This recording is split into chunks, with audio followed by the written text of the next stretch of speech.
अस्सलामु अलैकुम। Second year biology के लेक्चर में आपको वेलकम करते हैं। डियर स्टूडेंट, इससे प्रीवियस लेक्चर्स में हम लोगों ने केमिकल कोऑर्डिनेशन के टॉपिक को स्टार्ट किया था और classification of hormones on the basis of their chemical nature, यहाँ तक इसको हमने स्टडी कर लिया था।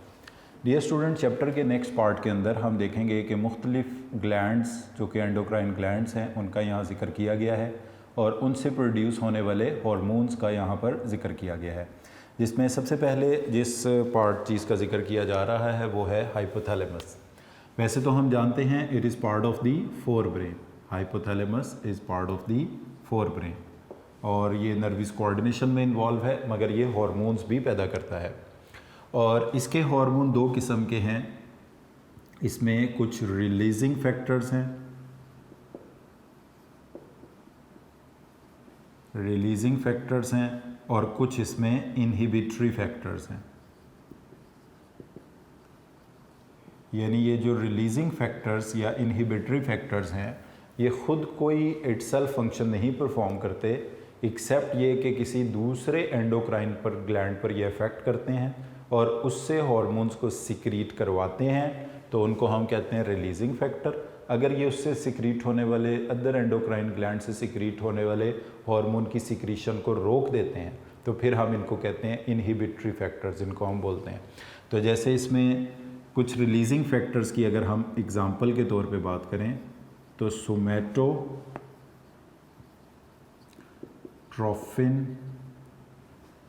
Releasing factor, सोमैटोट्रोफिन releasing factor. अब ये हार्मोन जिसको हम एब्रीवेट कर सकते हैं SRF से, सोमैटोट्रोफिन रिलीजिंग फैक्टर, ये हाइपोथैलेमस में प्रोड्यूस होगा और हाइपोथैलेमस से निकलकर ये ब्लड में जाएगा और ब्लड कैपिलरीज के ज़रिए ये पहुंचेगा interior lobe of pituitary gland तक और वहाँ से सोमैटोट्रोफिक हार्मोन को रिलीज़ करवाएगा। यानी सोमैटोट्रोफिन रिलीजिंग फैक्टर की वजह से anterior lobe of the pituitary gland से सोमैटोट्रोफिक हार्मोन रिलीज़ होगा। तो इस हार्मोन ने इटसेल्फ कोई काम नहीं करना, इसने सोमैटोट्रोफिक हार्मोन को रिलीज़ करना है और आगे जो भी काम करना है वो उसने फंक्शन परफॉर्म करना है। इसी तरह इंटीरियर लोब से TSH को पैदा कराने के लिए जो फैक्टर जाता है इसको कहते हैं थायरोट्रोफिन रिलीजिंग फैक्टर, और भी इसी तरह से हैं तो TRF इसको हम बोलते हैं। अब इसकी वजह से फिर anterior lobe of pituitary gland पैदा करेगी थायराइड स्टिमुलेटिंग हार्मोन, जिसको एब्रीवेट करते हैं TSH से। और भी एग्जांपल ली जा सकती हैं रिलीजिंग फैक्टर्स की। इनहिबिटरी फैक्टर की हम बात करें तो इससे मुराद है प्रोलैक्टिन इनहिबिटरी हार्मोन, फैक्टर भी कह सकते हैं PIH, इससे क्या बनेगा प्रोलैक्टिन इनहिबिटरी हार्मोन या फैक्टर भी हम इसको कह सकते हैं। अच्छा, अब इसमें अगर आप देखें तो सारे ही तकरीबन इसके रिलीजिंग फैक्टर हैं, somatotrophin releasing factor, thyrotrophin releasing factor, adrenocorticotrophin releasing factor. Inhibitory factor एक ही है PIH, प्रोलैक्टिन इनहिबिटरी फैक्टर भी बोलते हैं, प्रोलैक्टिन PIF भी कह सकते हैं, आप इसको PIH भी कह सकते हैं। इसके अलावा दो हार्मोन्स हैं जो यहाँ सिंथेसाइज तो होते हैं मगर वो यहाँ से रिलीज़ नहीं होते, और वो दो हार्मोन्स हैं ADH का फुल नेम है एंटी डायूरेटिक हार्मोन, और इस एंटी डायूरेटिक हार्मोन को कहा जाता है वैसोप्रेसिन।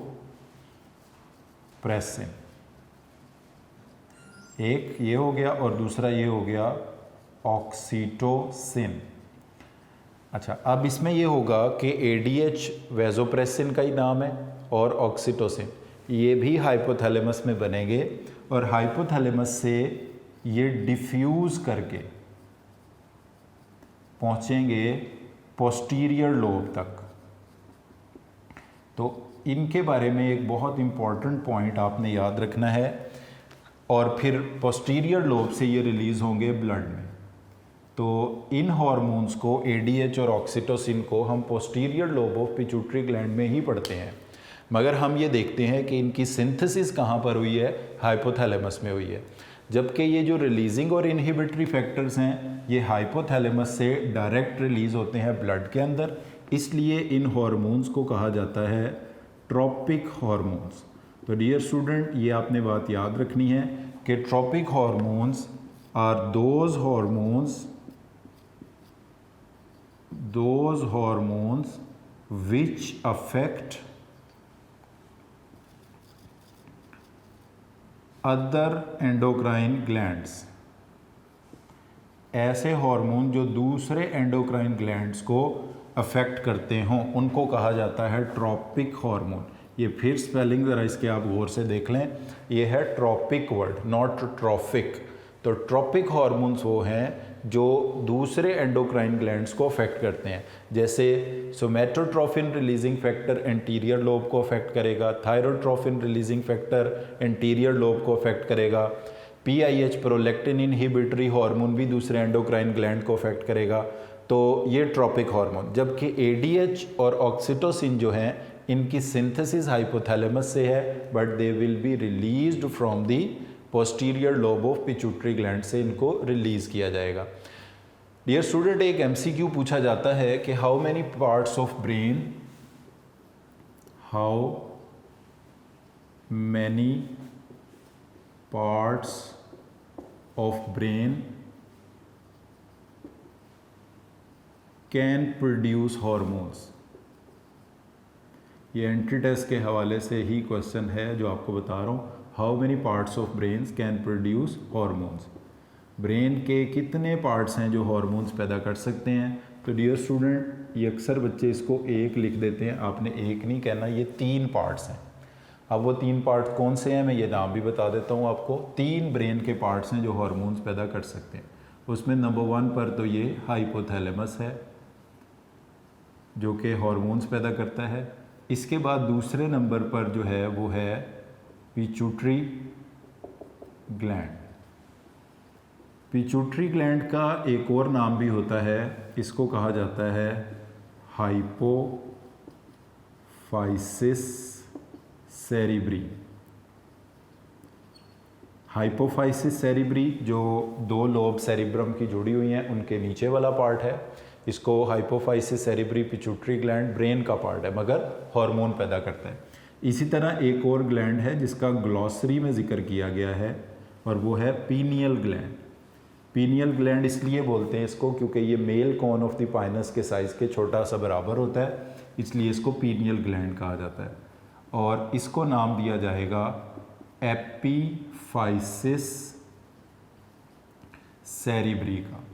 तो एपीफाइसिस सेरिब्री या हाइपोफाइसिस सेरिब्री ये भी ब्रेन के पार्ट हैं जो हार्मोन्स पैदा करते हैं। तो डियर स्टूडेंट, ब्रेन के कितने पार्ट्स हार्मोन पैदा करते हैं? 3 पार्ट्स, और उनके नाम क्या क्या हैं? Hypothalamus, pituitary gland, pineal gland. Pituitary gland का अदर नेम हाइपोफाइसिस सेरिब्री है और पीनियल ग्लैंड का अदर नेम एपीफाइसिस सेरिब्री है। तो हाइपोथैलेमस के हवाले से यही चंद चीज़ें थी जो हमने पढ़ी थी। बाकी पिट्यूटरी ग्लैंड का जो साइज़ है वो 0.5 ग्राम के करीब है और ये एक लोब जिसको हम एक स्टॉक जिसको इन्फंडिब्यूलम कहते हैं उसके ज़रिए अटैच होता है ये, और इसकी 3 लोब्स हैं, एंटीरियर लोब, मीडियन लोब और पोस्टीरियर लोब। अब हम जो नेक्स्ट हार्मोन्स पढ़ेंगे वो इन्हीं 3 लोब्स के बारे में पढ़ेंगे कि एंटीरियर लोब के हार्मोन्स कौन कौन से हैं, मीडियन लोब के हार्मोन्स कौन कौन से हैं और पोस्टीरियर लोब के हार्मोन्स कौन कौन से हैं। डियर स्टूडेंट्स, पिट्यूटरी ग्लैंड को अदर नेम इसका बोला जाता है हाइपोफाइसिस सेरिब्री। उसका वजह ये होती है कि जहाँ पर 2 सेरेब्रल हेमिस्फीयर की लोब्स आपस में जुड़ती हैं ये उसके बिलो मौजूद होता है, इसलिए इसे कहा जाता है हाइपोफाइसिस सेरिब्री। और हाइपोफाइसिस सेरिब्री का मैस होता है 0.5 ग्राम का, 0.5 ग्राम का, और जिस स्टॉक के ज़रिए ये ब्रेन के साथ कनेक्टेड होता है इसको हम कहते हैं इन्फंडिब्यूलम। और इनफैक्ट डियर स्टूडेंट, ये ब्रेन का ही पार्ट है मगर ये एंडोक्राइन फंक्शन परफॉर्म करता है। जैसे अभी आपको बताया कि ब्रेन के 3 पार्ट्स हार्मोन पैदा करते हैं, पहले नंबर पर हाइपोथैलेमस, तो दूसरे नंबर पर ये पिट्यूटरी ग्लैंड है। तीसरे पार्ट का जिक्र हमारी ग्लॉसरी में किया गया है, यहाँ टेक्स्ट में नहीं किया गया, उसका नाम भी मैंने आपको बताया पीनियल ग्लैंड है। तो इसको हम ज़रा थोड़े आसान तरीके से पढ़ने की कोशिश करते हैं पिट्यूटरी ग्लैंड को। सबसे पहले देखें, पिट्यूटरी ग्लैंड में 3 लोब्स हैं, anterior lobe, median lobe, posterior lobe, ठीक है। इनमें से एंटीरियर लोब को कहा जाता है मास्टर ग्लैंड। अब सम टाइम ये बच्चे गलती करते हैं कि वो समझते हैं कि पूरे पिट्यूटरी ग्लैंड को मास्टर ग्लैंड कहा जाता है। पूरे पिट्यूटरी ग्लैंड को मास्टर ग्लैंड नहीं कहा जाता, पिट्यूटरी ग्लैंड की इंटीरियर लोब को मास्टर ग्लैंड कहा जाता है। और उसकी वजह ये है कि इंटीरियर लोब के बहुत सारे हार्मोन्स ऐसे हैं जो कि ट्रॉपिक हार्मोन्स हैं। और अभी डियर स्टूडेंट आपको मैंने बताया कि ट्रॉपिक हार्मोन वो होते हैं विच अफेक्ट अदर एंडोक्राइन ग्लैंड्स, जो दूसरे एंडोक्राइन ग्लैंड्स को अफेक्ट करते हैं उनको कहा जाता है ट्रॉपिक हार्मोन। ये ट्रॉफिक वर्ड नहीं है, अगेन मैं बार बार बता रहा हूँ आपको, ट्रॉपिक, TROPIC। ये हार्मोन जिस एंडोक्राइन ग्लैंड को अफेक्ट करेंगे उससे फिर कोई सिक्रीशंस या हार्मोन्स पैदा होंगे। अब जो इंटीरियर लोब से पैदा होने वाले हार्मोन्स हैं उनकी तादाद है 6। पहले हम उनके नाम लिख लेते हैं। नंबर 1 पर इसमें आता है सोमैटोट्रॉफिक हार्मोन, सोमैटोट्रॉफिक हार्मोन। और सोमैटोट्रॉफिक हार्मोन को हम एब्रीवेट करते हैं STH से। ये सोमैटोट्रॉफिक हार्मोन डियर स्टूडेंट ये ट्रॉपिक हार्मोन नहीं है, क्योंकि ये डायरेक्ट ग्रोथ को कंट्रोल करता है, इसलिए ये ट्रॉपिक हार्मोन नहीं है। उसके बाद दूसरे नंबर पर जो हार्मोन है उसका नाम है थायराइड स्टिमुलेटिंग हार्मोन, जिसको हम कहते हैं TSH, थायराइड स्टिमुलेटिंग हार्मोन, जिसको कहा जाता है TSH, थायराइड स्टिमुलेटिंग हार्मोन। फिर इसके बाद तीसरे नंबर पर जो हार्मोन है उसका नाम है एड्रीनो कॉर्टिकोट्रॉफिक हार्मोन, जिसको एब्रीवेट किया जाता है ACTH, एड्रीनो कॉर्टिकोट्रॉफिक हार्मोन। इसके बाद डियर स्टूडेंट्स जो बाकी 3 हार्मोन्स बचते हैं एंटीरियर लोब के, वो बिकॉज गोनेड्स को अफेक्ट करते हैं, तो इसलिए इन तीनों को कलेक्टिवली कहा गया है बुक में गोनेडोट्रॉफिक हार्मोन, मगर हम उनके अलग-अलग नाम भी यहाँ पर लिखेंगे।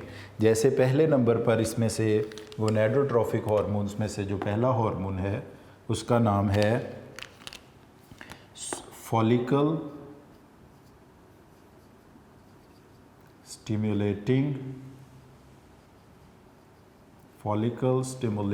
हार्मोन, जिसको हम कहते हैं FSH, फॉलिकल स्टिमुलेटिंग हार्मोन। अब बिकॉज ये फीमेल ओवरीज़ को अफेक्ट करते हैं और फीमेल ओवरीज़ में पाए जाने वाले छोटे छोटे जो सैक्स होते हैं जिन्हें फॉलिकल्स कहते हैं, जिनके अंदर एग बनता है, उनको स्टिमुलेट करते हैं। और फीमेल ओवरीज़ जो हैं ये गोनेड्स हैं, रिप्रोडक्टिव ऑर्गन्स हैं, इसलिए इसको गोनेडोट्रॉफिक हार्मोन में रखा गया। और मेल्स में यही जो फॉलिकल स्टिमुलेटिंग हार्मोन है ये टेस्टिस और उनकी जो इनर टिब्यूल्स होती हैं जिनका नाम सेमिनिफेरस टिब्यूल्स है, उनकी इनर लाइनिंग को स्टिमुलेट करते हैं ताकि वहाँ पर स्पर्म बनने का प्रोसेस शुरू हो। तो फॉलिकल स्टिमुलेटिंग हार्मोन जो है जिसको एब्रीवेट किया जाता है FSH से, ये एक गोनेडोट्रॉफिक हार्मोन है। इसके बाद नेक्स्ट जो उसके बाद हार्मोन जिसको हम डिस्कस करने जा रहे हैं इसका नाम है LH ल्यूटिनाइजिंग हार्मोन, जिसको मेल्स में ICSH भी कहा जाता है। अब हम यहाँ पर इसके दोनों नाम लिख लेते हैं,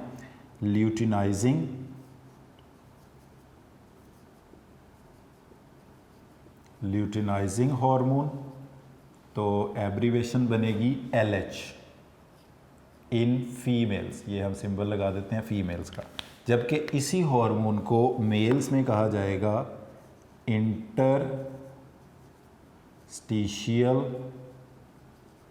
cell stimulating hormone. Interstitial cell stimulating hormone इसको मेल्स में बोला जाएगा। अब ये इसकी एब्रीवेशन बनेगी ICSH, interstitial cell stimulating hormone. ये दो अलग-अलग नाम हैं मगर हार्मोन ये एक ही होगा। इसके बाद जो छठे नंबर पर लास्ट हार्मोन बचता है वो भी गोनेडोट्रोफिक हार्मोन है और उसको कहा जाएगा प्रोलैक्टिन। प्रोलैक्टिन हार्मोन जो है वो बनेगा प्रोलैक्टिन, छठा हार्मोन। तो डियर स्टूडेंट, ये 6 हार्मोन्स हैं जो कि एंटीरियर लोब ऑफ से सिक्रीट किए जाते हैं। पहले नंबर पर इसमें आता है सोमैटोट्रोफिक हार्मोन जिसको STH कहा जाता है। ये ट्रॉपिक हार्मोन नहीं है, ये ग्रोथ हार्मोन है, डायरेक्ट ग्रोथ के फंक्शन को कंट्रोल करता है। दूसरे नंबर पर आता है थायराइड स्टिमुलेटिंग हार्मोन जिसको TSH कहा जाता है। तीसरे नंबर पर है एड्रीनोकॉर्टिकोट्रोफिक हार्मोन जिसको ACTH से एब्रीवेट किया जाता है। फिर आता है फॉलिकल स्टिमुलेटिंग हार्मोन जिसको FSH बोला जाता है। और इसके बाद ल्यूटिनाइजिंग हार्मोन फीमेल्स में जिसकी एब्रीवेशन LH है। और interstitial cell stimulating hormones male में जिसकी एब्रीवेशन ICSH है। ये दोनों एक ही काउंट होंगे। और चौथे आखिरी नंबर पर है प्रोलैक्टिन। इन तीनों को कलेक्टिवली GH भी बोला जाता है, गोनेडोट्रोफिक हार्मोन भी कहा जाता है। मगर टोटल जो हमारी इंटीरियर लोब के हार्मोन्स बनते हैं उनकी तादाद है 6। उनकी तादाद 6 है और वो नाम मैंने ये आपके सामने लिख दिए हैं। ये दोनों एक ही काउंट होंगे और प्रोलैक्टिन। इसके बाद डियर स्टूडेंट नेक्स्ट मूव करते हैं पोस्टीरियर लोब की तरफ। तो पोस्टीरियर लोब से 2 हार्मोन्स सिक्रीट होते हैं। पहले नंबर पर जो पोस्टीरियर लोब का हार्मोन है इसको कहा जाता है वेजोप्रेसिन। वेजोप्रेसिन का अदर नेम है ADH, एंटी डायूरेटिक हार्मोन, जिसको हमने चैप्टर नंबर 15 में collecting ducts of the nephron के साथ भी हमने इसको पढ़ चुके हैं। इसके बाद जो दूसरा हार्मोन पोस्टीरियर लोब का है इसको कहा जाता है ऑक्सीटोसिन। ऑक्सीटोसिन हार्मोन का इसको नाम दिया जाता है। तो वेजोप्रेसिन ADH एक ही बात है। ये पोस्टीरियर लोब का हार्मोन, ऑक्सीटोसिन भी पोस्टीरियर। तो अब ये हो गया 7वां और 8वां, यानी टोटल हार्मोन्स की अगर हम बात करेंगे तो वो तादाद 9 बनेगी, जिसमें से 6 एंटीरियर लोब के हैं, 2 पोस्टीरियर लोब के हैं। अब आ जाते हैं मीडियन लोब पर। तो मीडियन लोब से डियर स्टूडेंट एक ही हार्मोन सिक्रीट होता है जिसका नाम है मेलानोफोर स्टिमुलेटिंग हार्मोन। मेलानोफोर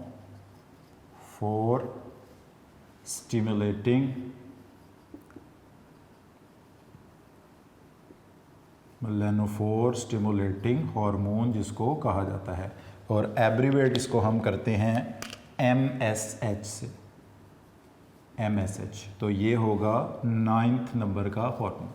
तो डियर स्टूडेंट सबसे पहले हमें ये पता होना चाहिए कि हमारी किस लोब से कौन कौन से हार्मोन सिक्रीट होते हैं। एंटीरियर लोब जिसको मास्टर ग्लैंड भी कहा जाता है, और उसकी रीज़न इसको मास्टर ग्लैंड कहने की ये है कि इसके मोस्टली हार्मोन जो हैं वो ट्रॉपिक हार्मोन्स हैं। ट्रॉपिक हार्मोन्स उन्हें कहते हैं which stimulate the other endocrine gland. Like अब सोमैटोट्रोफिक हार्मोन को अगर हम छोड़ दें तो TSH इसके नाम से पता चल रहा है thyroid stimulating hormone. It will stimulate the thyroid gland to produce thyroxine, ये एक ट्रॉपिक हार्मोन है। एड्रीनोकॉर्टिकोट्रोफिक हार्मोन नाम से पता चल रहा है it will stimulate the adrenal gland to produce hormone, ये भी ट्रॉपिक हार्मोन है। फॉलिकल स्टिमुलेटिंग हार्मोन, ये ओवरीज के फॉलिकल्स को स्टिमुलेट करेंगे ये भी ट्रॉपिक हार्मोन है। ल्यूटिनाइजिंग हार्मोन ये कॉर्पस ल्यूटियम को अफेक्ट करते हैं, वो आगे चल के हम पढ़ते हैं, ये भी ट्रॉपिक हार्मोन है। इंटरस्टिशियल सेल स्टिमुलेटिंग हार्मोन ये टेस्टिस के इंटरस्टिशियल सेल्स को स्टिमुलेट, ये भी ट्रॉपिक हार्मोन है। तो ये इसमें ज़्यादातर हार्मोन्स जो हैं वो आपने देखा कि ये ट्रॉपिक हार्मोन्स हैं, इसलिए इस लोब को कहा जाता है master gland because it control the other endocrine gland. और ऐसे हार्मोन जो अदर एंडोक्राइन ग्लैंड को कंट्रोल करते हैं इन्हें कहते हैं ट्रॉपिक हार्मोन्स इन्हें हम कहते हैं। पोस्टीरियर लोब के दो हार्मोन्स हैं, वेजोप्रेसिन जिसका अदर नेम ADH है और ऑक्सीटोसिन, और मीडियन लोब का एक ही हार्मोन है जिसका नाम है मेलानोफोर स्टिमुलेटिंग हार्मोन जिसको कहा जाता है MSH। अब डियर स्टूडेंट हम इनके कुछ फंक्शंस को भी पढ़ लेते हैं। नंबर 1 पर सोमैटोट्रोफिक हार्मोन की बात करें तो ये ग्रोथ हार्मोन है और ये एक रिलीजिंग फैक्टर के कंट्रोल में होता है जिसको कहा जाता है SRF, सोमैटोट्रोफिन रिलीजिंग फैक्टर, जो कि हाइपोथैलेमस से आता है, ये उसके कंट्रोल में होता है। और ये कैसा हार्मोन है? ये एक ग्रोथ हार्मोन है और ये डायरेक्ट ग्रोथ के प्रोसेस को कंट्रोल करता है, यानी सेल डिवीजन को ज़्यादा करना, सेल की BMR बेसल मेटाबॉलिक रेट को ज़्यादा करना, सेल में प्रोटीन सिंथेसिस वगैरह को बढ़ाना, इस तरह के ये फंक्शन डायरेक्टली कंट्रोल करता है। अब इसके कम या ज़्यादा होने से कुछ प्रॉब्लम्स पैदा होते हैं, जैसे STH सोमैटोट्रोफिक हार्मोन अगर कम हो जाए तो इससे जो डिसऑर्डर पैदा होता है इसको कहते हैं डवार्फिज्म। डवार्फिज्म वो प्रॉब्लम है जिसमें हाइट, कद, बॉडी की जो ग्रोथ है, वो जो बहुत छोटे छोटे कद के लोग होते हैं उनको कहा जाता है ये डवार्फ है। और अगर इसकी सिक्रीशन बढ़ जाती है तो इससे भी प्रॉब्लम पैदा हो सकता है, इसको कहते हैं जाइगेंटिज्म। और एक और डिसऑर्डर इसके बढ़ने से होता है, उसको कहते हैं एक्रोमीगैली। अब इनमें फ़र्क ये होता है कि अगर तो ये अर्ली एज में बढ़ जाता है तो फिर हम इसको कहते हैं एक्रोमीगैली, और अगर ये लेटर एज में बढ़ता है तो फिर हम इसको कहते हैं जाइगेंटिज्म। तो डियर स्टूडेंट, सोमैटोट्रोफिक हार्मोन एक ग्रोथ हार्मोन है जिसकी एब्रीवेशन STH है। इसको हाइपोथैलेमस से आने वाला एक रिलीजिंग फैक्टर कंट्रोल करता है जिसका नाम सोमैटोट्रोफिन रिलीजिंग फैक्टर है। ये हार्मोन ग्रोथ के प्रोसेस को बढ़ाता है। इसके कम होने से डवार्फिज्म होता है, यानी ग्रोथ कम हो जाती है, और इसके ज़्यादा होने से अर्ली एज में एक्रोमीगैली और लेटर एज में इससे होती है जाइगेंटिज्म। तो डियर स्टूडेंट, इस तरह के छोटे छोटे क्वेश्चन जो हैं वो बहुत ज़्यादा इन चीज़ों में से एग्ज़ाम्स में पूछे जाते हैं, जैसे कि अर्ली एज में सोमैटोट्रोफिक हार्मोन अगर कम हो जाए तो कौन सा डिसऑर्डर होगा, इसका नाम होगा एक्रोमीगैली। एक्रोमीगैली में होता है कि जो एक्सट्रीमिटीज़ होती हैं बॉडी की, यानी हाथ और पाँव जो होते हैं वो लॉन्ग हो जाते हैं, फ्लैट फेस होता है, प्रोट्रूडेड चिन होती है, और हाइट कद वगैरह बहुत ज़्यादा बॉडी में ग्रोथ होती है।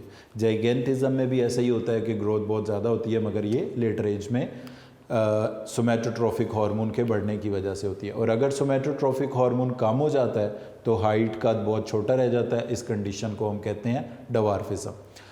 उसके बाद ये स्टूडेंट नेक्स्ट जो हार्मोन हम पढ़ने जा रहे हैं इसका नाम है थायराइड स्टिमुलेटिंग हार्मोन। ये भी एक हाइपोथैलेमस से आने वाले रिलीजिंग फैक्टर के कंट्रोल में है, और उस रिलीजिंग फैक्टर को कहा जाता है TRF, thyrotrophin releasing factor. Hypothalamus से थायरोट्रोफिन रिलीजिंग फैक्टर आएगा, ये स्टिमुलेट करेगा एंटीरियर लोब को, और एंटीरियर लोब प्रोड्यूस करेगी TSH, थायराइड स्टिमुलेटिंग हार्मोन। ये थायराइड स्टिमुलेटिंग हार्मोन ब्लड के ज़रिए पहुंचेगा थायराइड ग्लैंड पर, और थायराइड ग्लैंड फिर प्रोड्यूस करेगा थायरॉक्सिन। तो इनडायरेक्टली जितने भी थायराइड ग्लैंड के फंक्शंस हैं वही सारे फंक्शंस किसके होंगे? TSH के। तो TSH जो है थायराइड ग्लैंड को स्टिमुलेट करता है, वहाँ से ही ये इसका नाम रखा गया है थायराइड स्टिमुलेटिंग हार्मोन। और ख़ुद ये किसके कंट्रोल में है? हाइपोथैलेमस से आने वाले रिलीजिंग फैक्टर जिसका नाम है थायरोट्रोफिन रिलीजिंग फैक्टर, एब्रीवेट करते हैं TRF से। ये थायरॉक्सिन के लेवल को डिटरमिन कर रहा होता है। ये बेसिकली फीडबैक मैकेनिज़्म के ज़रिए कंट्रोल होता है। अगर ब्लड में थायरॉक्सिन का लेवल कम है तो TRF का लेवल बढ़ जाएगा। ये दोनों जो हैं एक दूसरे को फीडबैक, और कौन से फीडबैक? नेगेटिव फीडबैक के ज़रिए चला रहे होते हैं। थायरॉक्सिन का लेवल कम हो तो TRF का बढ़ जाता है, थायरॉक्सिन का ज़्यादा हो तो TRF का कम हो जाता है।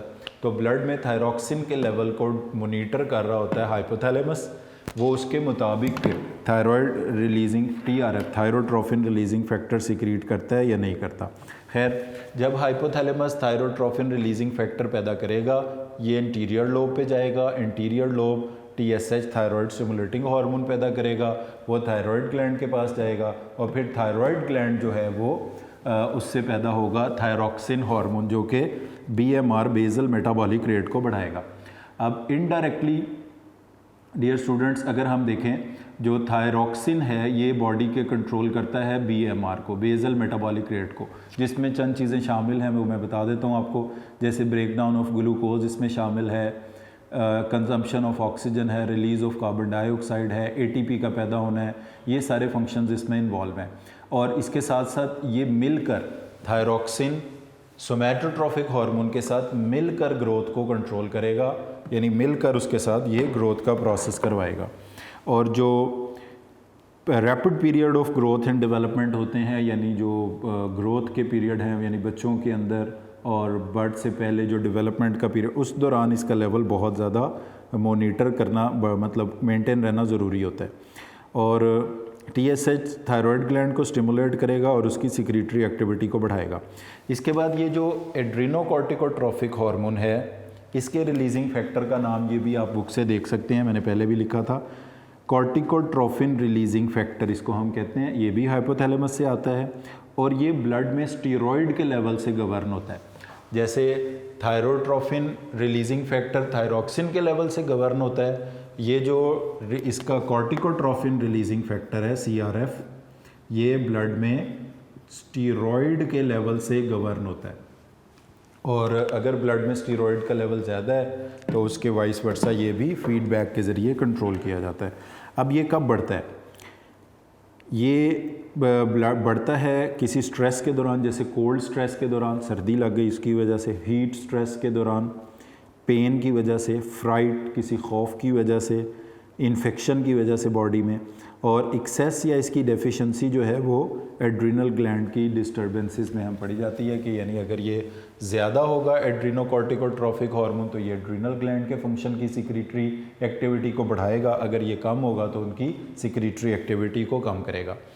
इसके बाद ये जो हार्मोन्स यहाँ पर डिस्कस किए गए हैं इनके जस्ट मैं यहाँ फंक्शन बता देता हूँ थोड़े से आपको।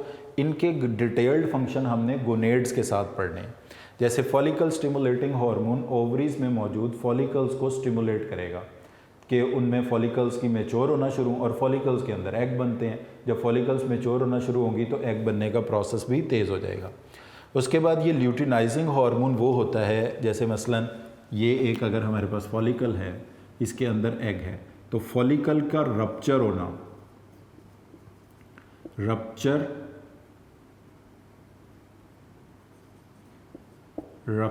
Of follicles, rupture of follicle से क्या होता है, एग रिलीज़ होता है और ये प्रोसेस कहलाता है ओव्यूलेशन, इससे एग रिलीज़ होता है। और ये जो फॉलिकल था इसको स्टिमुलेट किया था FSH ने, रप्चर होने के बाद ये कहलाता है कॉर्पस ल्यूटियम। तो इसको रप्चर करवाना किसका काम है, LH का। तो LH क्या करता है, फॉलिकल्स को रप्चर करता है ताकि उनसे एग रिलीज़ हो, और ये प्रोसेस कहलाता है ओव्यूलेशन। यानी LH का फंक्शन ये है ओव्यूलेशन, ओव्यूलेशन कॉज करना रप्चर ऑफ फॉलिकल्स ताकि उनसे एग रिलीज़ हो।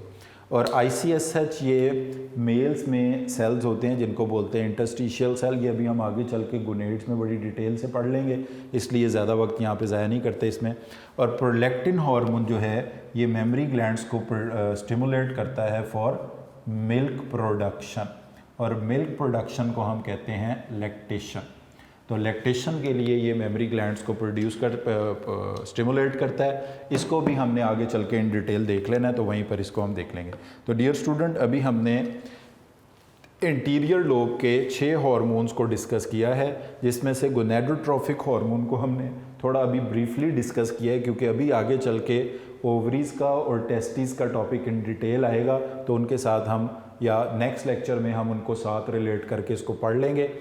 बाकी अभी हमने पोस्टीरियर लोब और मीडियन लोब के हार्मोन्स के फंक्शन इसमें नहीं डिस्कस किए, तो आज के लेक्चर को हम इधर ही डिसकंटिन्यू करते हैं और नेक्स्ट लेक्चर में फिर जहाँ से हमने ये फंक्शंस छोड़े हैं इनको यहाँ से हम टेकअप करेंगे।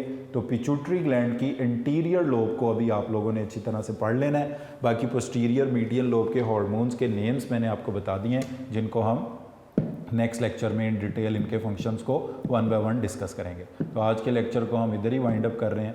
Thank you very much for today.